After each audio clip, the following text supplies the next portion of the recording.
بسم اللہ الرحمن الرحیم الحمد للہ نحمده ونستعینه ونستغفره ونؤمن به ونتوکل علیہ ونعوذ باللہ من شرور انفسنا ومن سیئات اعمالنا من يهده الله فلا مضل له ومن يضلله فلا هادي له ونشهد أن لا إله إلا الله وحده لا شريك له ونشهد أن سيدنا ومولانا محمدا عبده ورسوله صلى الله عليه وعلى آله وأصحابه وبارك وسلم تسليما كثيرا كثيرا أما بعد فأعوذ بالله من الشيطان الرجيم بسم الله الرحمن الرحيم يا أيها الذين آمنوا توبوا إلى الله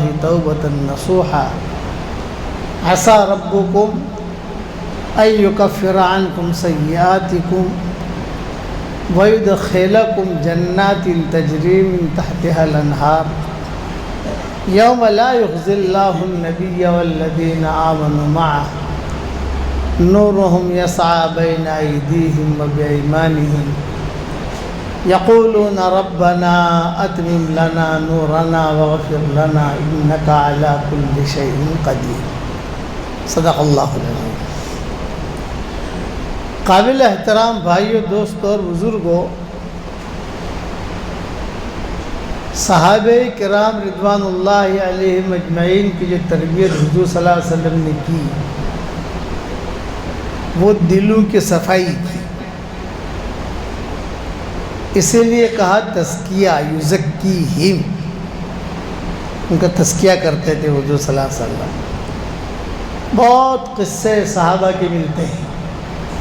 ایک صحابی ہیں سعد بن ابی وقاص رضی اللہ تعالیٰ عنہ، یہ حضور صلی اللہ علیہ وسلم کے قریبی رشتہ داروں میں تھے اور پرانے مسلمان ہوئے تھے وہ، حضرت سعد بن ابی وقاص بیمار ہوئے مکہ مکرمہ میں، 2 مرتبہ بیمار ہوئے۔ ایک مرتبہ مکہ مکرمہ میں بہت بیمار ہوئے، اب مرے تب مرے، اب مرے تب مرے، اور ایک مرتبہ مدینہ منورہ میں بیمار ہوئے۔ جب مکہ مکرمہ میں بیمار ہوئے حضرت سعد بن ابی وقاص رضی اللہ تعالیٰ عنہ حضور صلی اللہ علیہ وسلم دیکھنے کے لیے گئے کہ کیسی طبیعت ہے، کیا ہے کیا نہیں۔ تو انہوں نے کہا کہ حضرت انا علی باب الموت، میں موت کے دروازے پر ہوں، میں اب دنیا سے جا رہا ہوں۔ آپ نے فرمایا نہیں بھائی، ابھی تو آپ کو بہت کام کرنا ہے، اللہ آپ کی عمر لمبی کرے گا، ابھی تو بہت کام کرنا ہے، کئی ملک فتح ہوں گے آپ کے ہاتھوں پر۔ یہ کسریٰ اور قیصر جو فتح ہوئے ہیں وہ ان کے ہاتھ پر ہوئے ہیں۔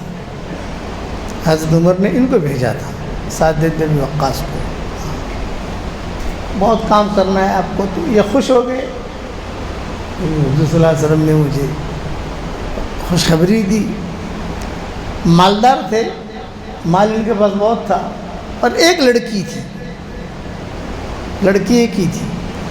فرمایا کہ حضرت اللہ نے مجھے مال دیا ہے اور ایک ہی لڑکی ہے، تو آپ اگر مجھے اجازت دیں تو سارا مال میں صدقہ کر دوں، کچھ رکھوں، زیادہ رکھ کے کیا کروں؟ آپ نے فرمایا نہیں، آدھا کر لو، آدھا صدقہ کر دو اور آدھا جو ہے گھر میں رکھو۔ آپ نے فرمایا نہیں، یعنی لوگ کرتے گئے، حضور منع کرتے گئے۔ پھر فرمایا حضور صلی اللہ علیہ وسلم نے کہ تم سمجھتے ہو کہ مال لگاؤ گے تو ہی صدقہ ہوگا؟ ایسا نہیں ہے، کل معروف صدقہ، یہ حدیث بیان کی حضور نے دوسرے موقع کے اوپر، ہر بھلا کام صدقہ ہے، یہ مطلب ہے اس کا، کل معروف صدقہ۔ بیوی کے منہ میں لقمہ دو تو اس پر بھی اللہ تمہیں صدقے کا ثواب دے گا۔ مسجد میں آئے، مسجد میں آ کر کچرا وغیرہ اٹھا لیا آپ نے، اس پر بھی صدقے کا ثواب ملے گا۔ سر مال لگانے کا نام صرف صدقہ نہیں ہے، وہ ایک قسم ہے صدقے کی. کل معروف صدقہ، ہر بھلا کام، سبحان اللہ پڑھو یہ بھی صدقہ ہے، الحمدللہ پڑھو یہ بھی صدقہ ہے، نماز پڑھو یہ بھی صدقہ ہے، یہ سب صدقے میں ہے. یہ آپ نے فرمایا ان کو. خیر طبیعت ٹھیک ہو گئی ان کی، اب مدینہ منور آئے. جب مدینہ منور آئے تو ان کی طبیعت پھر خراب ہوئی. حضور صلی اللہ علیہ وسلم دیکھنے کے لیے گئے. آپ نے جو ہاتھ رکھا تھا آپ نے فرمایا کہ اسے تو اٹیک آیا ہے، ہارٹ اٹیک. اٹیک کی سب سے پہلے خبر حضور نے دی ہے، بھائی اسے تو اٹیک آیا ہے. پھر وہاں ایک حکیم رہتا تھا مدینہ منورہ میں. اس حکیم کو جو ہے حضور صلی اللہ علیہ وسلم نے بلوایا، ابھی فلاں حکیم کو بلاؤ. وہ حکیم آیا، کہا کہ دیکھو اسے تو اٹیک آیا ہے، اور اب ایسا کرو مدینہ منورہ میں اجوا کھجوریں بہت، اجوا کھجور صرف مدینہ میں ہوتی ہے اور دنیا میں کہیں نہیں ہوتی. وہ زمینی پیدا کرتی ہے. کھجوروں کی قسمیں بہت ہیں. مرکز ہے مدینہ منورہ، مکہ مکرمہ میں کھجوریں پیدا نہیں ہوتی، بہت کم. لیکن مدینہ منورہ جو ہے یہ مرکز ہے. باغات بڑے بڑے، ہمارے پروگرام ہوتے ہیں عربوں میں تو باغوں میں لے جاتے ہیں اور وہاں بیان وغیرہ کرواتے ہیں، ڈھیر کے ڈھیر کھجوروں کے سامنے رکھ دیتے ہیں، کھاؤ جتنی کھانی اور بھی کتنا کھانے. بڑے بڑے تلہ جو ہوتے ہیں. تو مدینہ منورہ کے اجوا کھجوروں کے 7 دانے لو، یہ حضور صلی اللہ علیہ وسلم نے فرمایا، اور اس کے گھٹنے نکالو، اس گھٹلی کو پیسو، اور پھر جیسے ایک گھٹلی نکالی اس کو پیسا، اور پھر وہ جو آٹا ہے اس کا پسا ہوا اسی کھجور میں ڈال دو. تو ایک ایک کھجور ایک دن میں ایک کھجور کھلاؤ اس کو. یہ علاج بتایا ہاڑ کا حضور صلی اللہ علیہ وسلم نے، کہ ایک کھجور روزانہ کھلاؤ، 7 دن تک کھلاؤ، اسے ہاڑ کی تکلیف نہیں ہوگی. تو کھلایا تو 7 دن میں وقت بہت اچھے ہو گئے. اسی لیے مدینہ منورہ میں اجوا کھجور کا پاؤڈر بھی ملتا ہے، وہ لوگ بناتے ہیں یہ حدیث کی وجہ سے، اور پھر تقسیم کرتے ہیں. اب تو لوگوں نے بیچنا بھی تو شروع کر دیا. جیسے پانی بیچ رہے ہیں لوگ آج کل، پانی کی بیچنے کی چیز ہے. کھانا بیچ رہے ہیں، کھانا کوئی بیچنے کی چیز ہے، تو کھلانے کی چیز ہے. پانی تو پلانے کی چیز ہے. کہ دودھ بیچ رہے ہیں، کسی زمانے میں دودھ بیچا نہیں جاتا تھا، پانی نہیں بیچا جاتا تھا، کیونکہ کھانا نہیں بیچا جاتا تھا، بلکہ کھلاتے تھے. یطعمون الطعام علی حبہ مسکینا و یتیما و اسیرا. اطعام طعام کی، کھانا کھلانے کی فضیلت بیان کی حضور صلی اللہ علیہ وسلم نے. اور قرآن کے اندر اس کا باقاعدہ اطعام الطعام کا باقاعدہ کئی مضمون آئے قرآن شریف کے اندر. آج وہ پانی بھی بک رہا ہے، کھانا بھی بک رہا ہے. تو مدینہ منورہ میں جب یہ حدیث آیا تو پہلے تو لوگ جو ہے وہ پاؤڈر بنا کر رکھتے تھے، اور رکھ کر جو ہے وہ جو بھی اس قسم کا ہوا تو اس کو دے دیتے تھے. وہ اجوا کھجور میں اس میں ڈال کر بھی 7 دانے لے جب وہ پوٹلیاں رکھتے تھے اور کہتے تھے کہ بھائی یہ لے جائیں، یہ لے جائیں. لیکن اب جو دھندا کر لیا، جیسے ٹور والوں نے دھندا کر لیا، یہ حاجیوں کی خدمت ہے. اب خدمت کہاں رہی؟ نوٹیں جمع کرنا ہے. حاجیوں کی خدمت تو رہی نہیں. کسی زمانے میں حاجی جب آتے تھے تو مدینہ والے، مکہ والے دور اپنے اپنے قبیلے میں چلے جاتے تھے، حرم خالی کر دیتے تھے، اپنے مکانات خالی کر دیتے تھے، اناج بھر دیتے تھے. بھائی رہو یہاں تم، اور یہاں رہ کر اپنا کھانا پکاؤ، یہ کرو اور عبادت کرو، جب تم جاؤ گے پھر ہم آئیں گے ہمارے گھر میں. یہ ترتیب تھی مکہ مکرمہ مدینہ منورہ. اس لیے کہ مکہ مکرمہ مدینہ منورہ ایسی چیز ہے کہ ہر آدمی کا دل چاہتا ہے میں جاؤں. تو یہ حاجی یہ وہاں والے یہ خدمت کرتے تھے. اب وہ چیز ختم ہو گئی. تو یہی معاملہ اجوا کھجور کا ہوا. تو کچھ ساتھی ہیں ہمارے، وہ انہوں نے ڈبیاں بنائی ہیں، ورنہ کسی کو چاہیے تو ڈبی ہماری طرف سے ہدیہ ہے، ہم تو کبھی لیتے نہیں ہیں، کبھی اس قسم کی چیزیں پڑھتے نہیں۔ تو حضور صلی اللہ علیہ وسلم نے یہ بتایا سعد بن ابی وقاص کو، اور ایک جملہ کہا کہ اللہ تیری دعا قبول کرے گا۔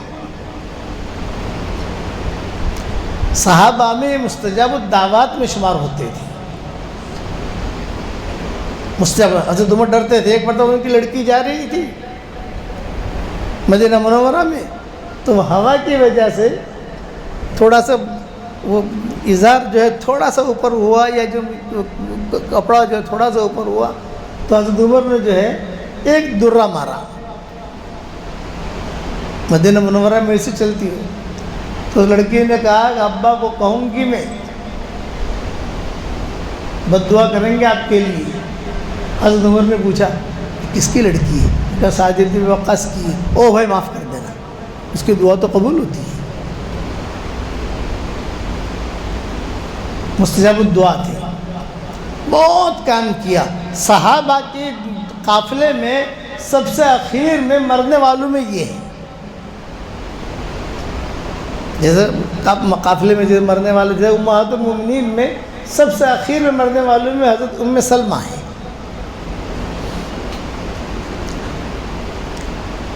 دو پارٹیاں تھیں امہات المومنین کی، جتنے امہات المومنین تھے ان کے دو پارٹیاں، ایک پارٹیوں کی چودھراہٹ کرتی تھی حضرت عائشہ، اور دوسری پارٹی کی چودھراہٹ کرتی تھی ام سلمہ۔ ویسے یہ بھی جو سعد بن وقاص بھی انہیں لوگوں میں تھے، بڑے لوگوں میں تھے، حضور صلی اللہ علیہ وسلم کے اقرب ترین رشتہ داروں میں سے تھے۔ فرمایا کہ تیری دعا اللہ قبول کرتا ہے، جنتی ہے۔ اور جنتی کیوں کہا؟ حضرت عمر نے جب پتہ چلا کہ ابھی مجھے کسریٰ کا مقابلہ کرنا ہے، اب سپر پاور، یہ مدینہ والے کمزور، ان کے پاس ہتھیار نہیں، وہ تو سپر پاور ہے، کسریٰ قیصر یہ لوگ سپر پاور تھے۔ کسریٰ کا مطلب ہے ایران، یہ سمجھانے کے لیے کہہ رہا ہوں کہ ایران جو ہے یہ کسریٰ، یہ لوگ بڑی طاقتور قوم تھی، یہ ان کے پاس ہتھیار بہت تھے، مال بہت تھے، یہ بہت تھا۔ حضرت عمر نے کہا بھی مجھے یہ ملک فتح کرنا ہے، کیسے؟ تو لوگوں نے کہا سعد بن ابی وقاص کو بھیج دو، یہ وہاں جا کے دعا کریں گے ملک فتح ہو جائے گا۔ چنانچہ ایسا ہی ہوا، کسریٰ فتح ہوا، بہت مال آیا، بہت مال آیا حضرت عمر کے زمانے میں۔ کسریٰ کا قالین آیا جو 2.5 ایکڑ لمبا تھا، 2.5 ایکڑ، 2.5 ایکڑ تو بہت بڑی چیز ہوتی ہے۔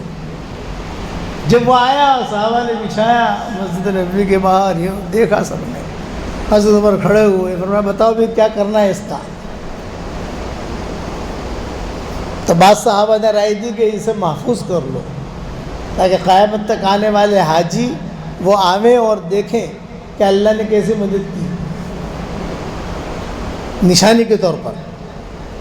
میں اور رائے دو، اور رائے دو۔ کسی نے کہا کہ نہیں، اسے بیت المال میں جمع کر دو، میوزیم۔ حضرت عمر نے کہا کہ نہیں، میرا فیصلہ یہ ہے کہ اسے میں ٹکڑا کر کے مسلمانوں میں تقسیم کروں، اس لیے کہ یہ اللہ کی نشانی نہیں ہے، یہ اللہ کا عذاب ہے کہ اسی قالین پر کسریٰ نے مسلمانوں کے خلاف پلاننگ کی ہے، اسی قالین پر خوب پلاننگ کرتا تھا مسلمانوں کے خلاف، مشورے کرتے تھے، شرابی پیتے تھے، عیاشیاں کرتے تھے۔ یہ قالین اتنا بہت مال آیا، کسریٰ کا تاج آیا، بہت وزنی، بہت وزنی، سونے کا۔ تو جب میں کتاب پڑھ رہا تھا، جب کسریٰ کا تاج آیا اور کئی ٹن، میں نے سوچا، میں نے کہا یہ اپنے سر پر کیسے رکھتا ہوگا؟ کوئی چیز اگر سر پہ رکھو، تاج تو سر پہ رکھا جاتا ہے نا، تو کیسے؟ تو حاشیے میں لکھا تھا کہ وہ جو ہے وہ اوپر اٹکا لٹکا رہتا تھا اوپر سے، یہ کرسی پر آ کر بیٹھتا تھا، تخت پر آ کر بیٹھتا تھا اور اپنا سر اندر ڈال دیتا تھا۔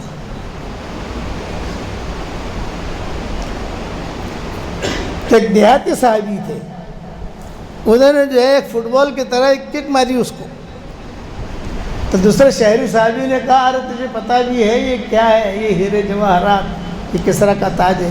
فرمایا ہاں ہاں میں جانتا ہوں، یہ کہہ کر دوسری کک ماری۔ یہ کہا اسی نے تو اسے دھوکے میں ڈال رکھا تھا۔ اس کی بیٹی ہے کسریٰ کی باندیا بن کر، یہ سعد بن وقاص کے حساب میں ہے یہ سب، اتنا بڑا آدمی تھا وہ۔ بیٹیاں باندیا بن کر آئیں، جب باندیا بن کر آئی تو حضرت عمر نے کہا بھی باندیا بن کر آئی ہیں تو دے دو، تقسیم کرو، جو ترتیب ہے غلاموں کی باندیوں کی۔ حضرت علی نے کہا کہ نہیں، مخالفت کی حضرت علی نے کہا نہیں حضرت، یہ کسریٰ کی بیٹیاں ہیں، کسی گنوار کے ہاتھ میں چلی گئی، کسی دیہاتی کے ہاتھ میں چلی گئی تو ایک دن ہی مر جائے گی وہ، کبھی ان کے ناخن کو بھی تکلیف نہیں ہوئی ہے۔ تو حضرت عمر نے کہا پھر کیا کر رہے ہیں بتاؤ؟ ان کو جو ہے 15 دن 20 دن 1 مہینہ ان کو اختیار دیا جائے، مدینہ میں رہیں اور ان کو اختیار دیا جائے، ان کو اگر اسلام قبول کرنا ہے تو اسلام قبول کریں، جو کرنا ہے وہ کریں۔ حضرت عمر کو یہ رائے حضرت علی کی پسند آئی کہ ہاں ٹھیک ہے، تو اختیار دیا۔ اچھے گھرانے جو تھے ان میں رکھا ان کو، قریب 3 تھی لڑکیاں۔ تو جب 15 دن ہونے سے پہلے یہ لڑکیاں حضرت عمر کے پاس آئی اور حضرت عمر سے کہا کہ ہماری 2 درخواستیں ہیں، ایک تو ہمیں چاول کھانے ہیں، چاول حجاز میں نہیں ہوتے تھے، تو حضرت عمر نے ایران سے چاول منگوائے ان کے لیے، وہاں ہوتے تھے چاول، یا حجاز میں عربوں میں کوئی چاول جانتا بھی نہیں تھا کہ چاول کیا ہے۔ اور دوسرا ہے کہ ہم نے ہمارے شوہر تجویز کر لیے، ہم نے قصہ میں ہم مسلمان ہونے کے لیے تیار ہیں اور ہم نے ہمارے شوہر تجویز کر دیے ہیں، ایک ابو بکر کا بیٹا، ایک حضرت عمر کا بیٹا اور ایک کوئی اور صاحبزادی، ان کے ساتھ ہمارا نکاح کرا دو۔ یہ سب حضرت سعد بن وقاص کے حساب میں ہے۔ انہیں سے زین العابدین پیدا ہوئے، مزنہ نام تھا اس کا، پیدا زین العابدین اس سے پیدا ہوئے، وہ پیدا ہوئے، اس کا انتقال ہو گیا ماں کا، پھر زین العابدین کا قصہ چلا۔ یہ سارا کا سارا حساب جو چلتا ہے یہ حضرت سعد بن وقاص کے حساب میں، مستجاب الدعا۔ اب میں اصل قصے پر آتا ہوں۔ مسجد نبی میں بیٹھے ہوئے تھے حضرت سعد بن وقاص ریاض الجنہ میں، اور ایک آدمی آیا، دوسرے صحابہ بھی تھے، اور اس نے آ کر یہ کہا کہ علی ایسے ہیں، طلحہ ایسے ہیں، زبیر ایسے ہیں، برا بھلا کہا۔ تو حضرت سعد بن وقاص نے کہا کہ دیکھ بھائی، میں نے سنا ہے حضور صلی اللہ علیہ وسلم سے کہ علی جنت میں ہے، طلحہ جنت میں ہے، زبیر جنت میں ہے، لا تسبو، تو گالی مت دے۔ وہ مانا نہیں، ضدی آدمی تھا۔ ہمیشہ یاد رکھنا، ضدی آدمی ہدایت سے محروم رہتا ہے، اس کے دل کو اللہ بند کر دیتے ہیں، کہ اس کا دل جو ہے وہ الٹا ہو جاتا ہے، وہ بالکل خیر کی چیز اترتی نہیں ہے۔ پھر گالی دی تو سعد بن وقاص نے کہا کہ بس بھائی، اب اگر تیسری مرتبہ گالی دی تو میں تیرے لیے بد دعا کروں گا۔ تو اس نے کہا تم نبی تھوڑے ہو، انت لست نبی، آپ نبی نہیں ہیں۔ یہ کہہ کر پھر گالی دی، یعنی 3 مرتبہ گالی دی اس نے ریاض الجنہ میں۔ تو سعد بن وقاص نے اسی وقت دعا کے لیے ہاتھ اٹھائے اور ایک جملہ کہا، اللہم اہلکہ الآن،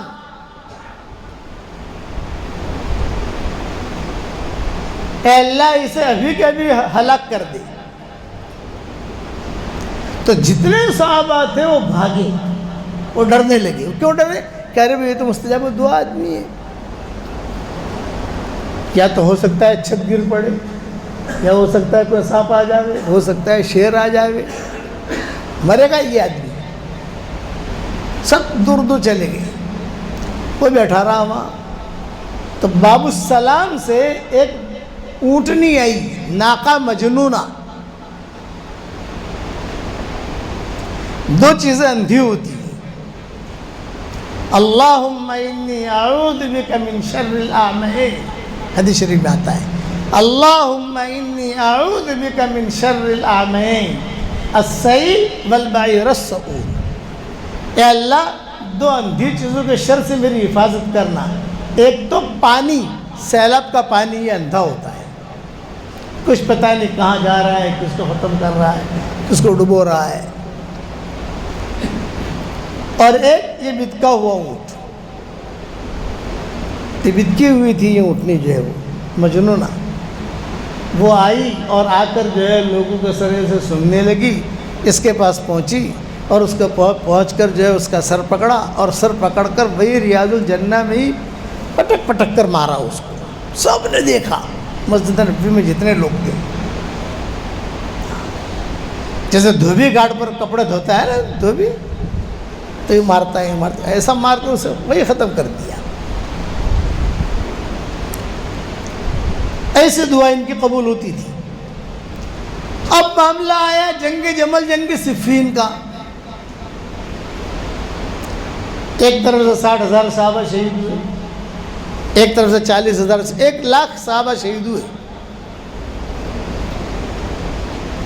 سعد بن وقاص زندہ تھے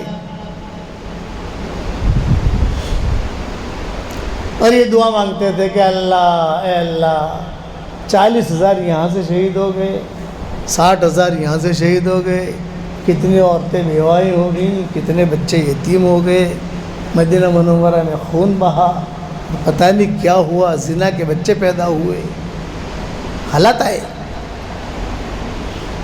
اے اللہ ہماری دعا قبول کر دے. تو کیا آواز آئی؟ اب دلوں میں بگاڑ آ گیا ہے، اپنے دلوں کے بگاڑ کو ختم کرو تو دعا قبول ہوگی.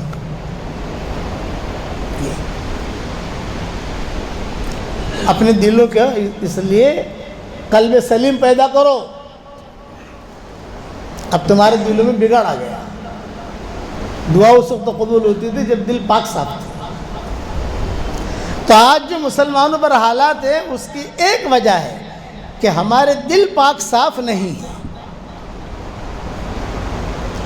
ہاں قرآن بہت پڑھیں گے،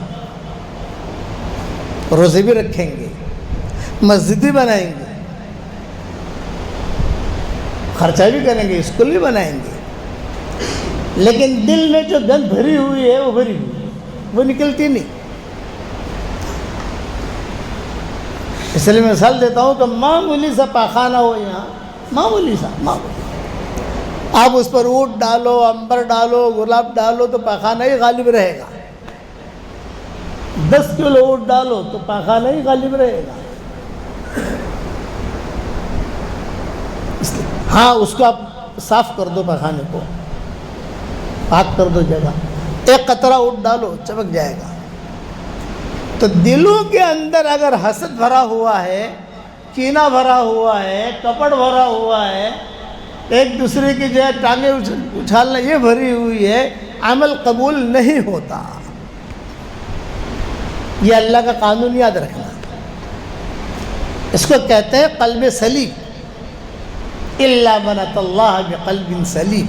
تو سعد بن وقاص کا دل صاف تھا. اب وہ جو حالات آئے تو ظاہر بات ہے کہ حالات سے آدمی متاثر ہو جاتا ہے. 60,000 ایک طرف سے شہید ہوئے، 40,000 ایک طرف سے شہید ہوئے، تو کسی نہ کسی پارٹی میں یہ بھی ہوں گے نا. تو ملتزم پر یہ آواز آئی کہ قلب سلیم لاؤ. جب تمہارا قلب سلیم تھا تو وہ اٹھنے والے کا قصہ فوراً قبول کر لیا. کسرا معاملہ وہ ٹھیک ہو گیا، سب کچھ تم آگے بڑھتے گئے. اسی لیے حضرت ابراہیم علیہ السلام کا قصہ جب اللہ بیان کرتے ہیں ایک جملہ کہتے ہیں وَإِنَّ مِن شِيعَتِهِ لَإِبْرَاهِيمَ اذ جاء ربه بقلب سلیم۔ ابراہیم علیہ السلام کا قصہ دیکھو، نوح علیہ السلام کا قصہ بیان کیا۔ وہ انہی کی جماعت میں ابراہیم بھی تھے، لیکن یہ ہمارے پاس قلب سلیم لے کر آئے۔ جب قلب سلیم لے کر آئے تو ان کو سارے نبیوں میں اونچا درجہ ملا۔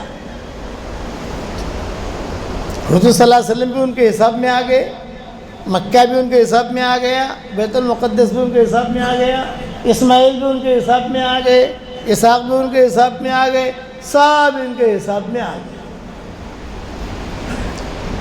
اس لیے دل کا بہت تعلق ہے، یاد رکھنا۔ دل کے اندر اگر حسد بھرا ہوا ہے، کینہ بھرا ہوا ہے، بغض بھرا ہوا ہے، ریاکاری بھری ہوئی ہے، عمل قبول نہیں ہوتا۔ یہ سارے علماء کا اتفاق ہے۔ صحابہ کے دل صاف تھے، رحماء بینہم کہا گیا ان کو، آپس میں رحم کرنے والے، اس لیے ان کے دعائیں قبول ہوتی تھی، وہ بڑھتے جاتے تھے۔ اس لیے اللہ تعالیٰ سے آدمی قلب سلیم مانگے، اور خالی مانگے نہیں بلکہ اپنے دل کو صاف کرے۔ سونے سے پہلے سب کو معاف کر کے سو جاؤ، لیکن معاف کر کے سو جانے کا مطلب یہ نہیں کہ رات کو تو معاف کر دیا اور صبح وہی لڑائی شروع ہو گئی۔ یہ 15ویں شب آتی ہے نا تو فون آتے ہیں، بھائی معاف کر جو، ہاں بھائی معاف کر جو، ہاں تو 15ویں شب میں تو معافی مانگ دی، اور 16ویں تاریخ میں جو شیطانیت تھی وہ ہے، اللہ کی مدد کہاں سے آئی؟ بات سمجھ میں آئی نہیں آئی؟ اس لیے دلوں کی صفائی بہت ضروری ہے۔ دل کے صفائی کے ساتھ آپ معمولی کام کرو گے۔ صحابی نے حضور صلی اللہ علیہ وسلم سے آ کر کہا، حضرت کچھ پڑھا نہیں جاتا، کچھ قرآن نہیں پڑھا جاتا، کچھ یہ نہیں کیا جاتا، یہ نہیں کیا جاتا، لیکن مجھے اللہ رسول سے محبت ہے، میرا دل صاف ہے سب کی طرف سے۔ آپ نے فرمایا یہ چیز تجھے جنت میں لے جائے۔ وقت ہو گیا، 3 منٹ باقی ہے۔ تو دلوں کی صفائی کے لیے کرنا کیا ہے اس کا علاج بتا رہا ہوں۔ آدمی اپنی نگرانی کرے، تنہائیوں میں اپنی نگرانی کرے، اپنے آپ کو اچھا نہ سمجھے۔ فلا تزکوا انفسکم هو اعلم بمن اتقى، کہ قرآن میں کہا گیا فلا تزکوا انفسکم هو اعلم بمن اتقى، اپنے آپ کو بہت اچھا مت سمجھو، وہ جانتا ہے کون کتنے پانی میں ہے۔ یہ مطلب ہے اعلم بمن اتقى کا، ٹھیڑ ترجمہ ہے اس کا، کہ زیادہ ڈینگے مت مارو، زیادہ اپنے آپ کو اچھا مت سمجھو، وہ جانتا ہے کون کتنے پانی میں۔ ہم جتنے بیٹھے ہیں کون کتنے پانی میں ہے اللہ جانتا ہے، کس کے دل میں کیا خیال ہے، کون کیا کر رہا ہے، وہ تو خیالات کو پڑھ لیتا ہے نا۔ ہمارے دل میں خیال آیا وہ پڑھ لیتا ہے، عرش پر آ جاتا ہے، اس نے یہ سوچا، اس نے یہ سوچا۔ مولانا تھانوی رحمۃ اللہ علیہ فرماتے تھے کہ دل میں حسد ہوگا، دل میں کینہ ہوگا، کپٹ ہوگا، کوئی برا خیال ہوگا تو اس کو عمل کا نور نہیں ملے گا، نماز کا نور نہیں ملے گا، یہ مولانا تھانوی کہتے تھے۔ اور عرب علماء کہتے ہیں کہ اس کا عمل قبول ہی نہیں ہوگا۔ ہاں یہ کہا جائے گا کہ نماز پڑھ لی، جمعہ کی نماز ہوگی بھی آپ کی، جو نہیں کیا لے لو، لیکن ٹاپ 1 درجہ وہاں نہیں ملے گا کہ بڑوں کو جو درجہ ملا ہے وہ دلوں کی صفائی کے ساتھ ملا۔ بڑے جو گزرے ہیں وہ اپنے دل کے صفائی کے ساتھ، امام شافعی گزرے، امام مالک گزرے، یہ گزرے، وہ دل کے صفائی کے ساتھ کام کرتے رہے، اللہ تعالیٰ نے چمکا دیا ان کو، اونچا درجہ ملا۔ حضور کی قبر کے قریب جا کر کبھی بھی آواز نہیں کرتے تھے۔ آج تو ہمارے حاجی کتنی آواز کرتے ہیں قبر شریف جا کر، اللہ کہتے ہیں تمہارا عمل ہم چھین لیں گے۔ امام مالک نے 40 سال تک حضور صلی اللہ علیہ وسلم کی قبر کے قریب بیٹھ کر موطا پڑھائی ہے، 40 سال۔ لیکن جب ورق الٹتے تھے نا تو ورق کی بھی آواز نہیں آتی تھی، ورق کو کٹ کٹ آواز آتی ہے آہستہ سے۔ شاگرد پوچھتے تھے کہ حضرت آپ ورق الٹتے ایک دم آہستہ سے، حضور ہے قریب میں۔ ہو گیا اللہ تعالیٰ ہم سب کے دل کو قلب سلیم کر دے عافیت کے ساتھ۔ اس لیے دل کی دنیا کو آباد کرو، دل میں سے سارا کچرا نکالو، پھر کام کرو تو اللہ کی مدد آئے گی انشاءاللہ.